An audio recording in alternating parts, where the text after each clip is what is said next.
దేవుని నామానికి మహిమ కలుగును గాక. ప్రియ దేవుని బిడ్డలారా, ప్రతి ఉదయకాలం ఈ దినం దేవుని వాగ్దానం చూస్తున్న ప్రియాతి ప్రియ దేవుని బిడ్డలారా, ప్రత్యేకమైన వందనాలు దేవుని బిడ్డలారా. ఈ దినము కూడా దేవాది దేవుడు మనకి ఏ వాక్కు నుంచి లేవనెత్తుతున్నాడు చూద్దాం.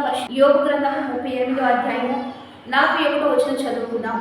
తిండి లేక తిరుగులాడుచు కాకి పిల్లలు దేవుడికి మొరపెట్టినప్పుడు కాకి ఆహారం సిద్ధపరచు వాడేవాడు.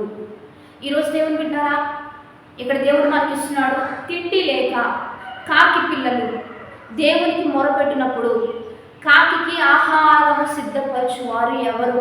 ఈరోజు ఎవరు కూడా దేవుని బిడ్డలారా, కాకులంటే మనం అన్ని పక్షులను పెంచుకుంటాం, కానీ కాకి అంటే సహజంగా ఎవరు పెంచుకోలేరు. ఎందుకంటే అది కొంచెం అసహ్యకరమైన వాటిని తినేటువంటి మనస్తత్వం కలిగినది కాకి.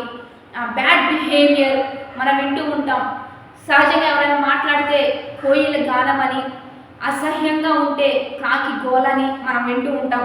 అంటే అసహ్యమైన పక్షి ఎవరు అంటే కాకి. కానీ కాకి అంట ఆహారం పిల్లలకి సిద్ధపరిచినప్పుడు కాకి పిల్లలు కూడా మొరపెడతాయి అని ఇక్కడ వాక్యం సెలవిస్తుంది.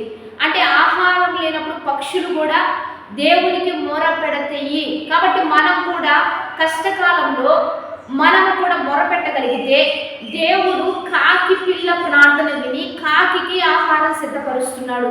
ఈరోజు దేవుని బిడ్డలారా, దేవాది దేవుడు ఏమని తెలియజేస్తున్నాడంటే, నా మహిమలో మీ ప్రతి అవసరత తీర్చబడుతుందని తెలియజేస్తున్నాడు. కనుక ఈ వాగ్దానం ఇచ్చింది దేవాది దేవుడే మనకిస్తున్నాడు, మనందరికీ వాగ్దానం ఇస్తున్నాడు. కనుక మీ ప్రతి అవసరత దేవుని మహిమలో ఆయన ఐశ్వర్యము చొప్పున మనకు తీర్చబడుతుంది.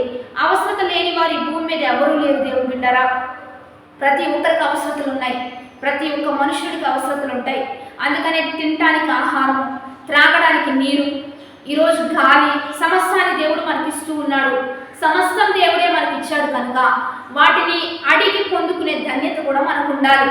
అందుకని దేవుడు అంటున్నాడు, నన్ను అడిగితే నేను ఇస్తానంటున్నాడు, నాకు మొరపెడితే నేను సహాయం చేస్తానంటున్నాడు.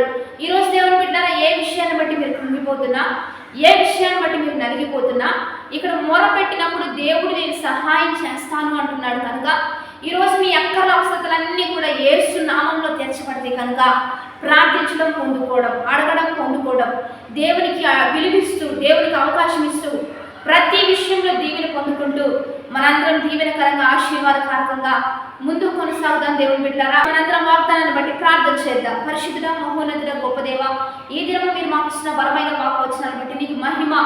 ఎంతమంది బిడ్డలు ఈ వాగ్దానం చూస్తున్నారు, ఈ వాక్కు వచనాన్ని బిడ్డల పట్ల రూఢీపరిచయ.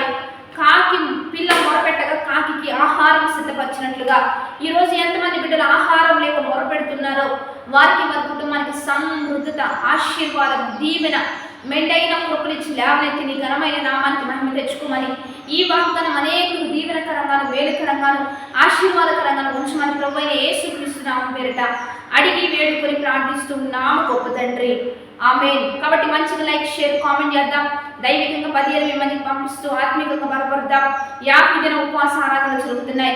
ఈరోజు ప్రత్యేకంగా 17వ ఉపవాస ఆరాధన.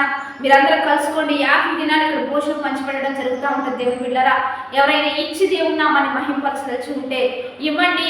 ఇచ్చడం ద్వారా దేవుని నామానికి మహిమ వస్తుంది. ఇచ్చి దేవుని నామాన్ని మహింపడదాం. Have a blessed day. Amen.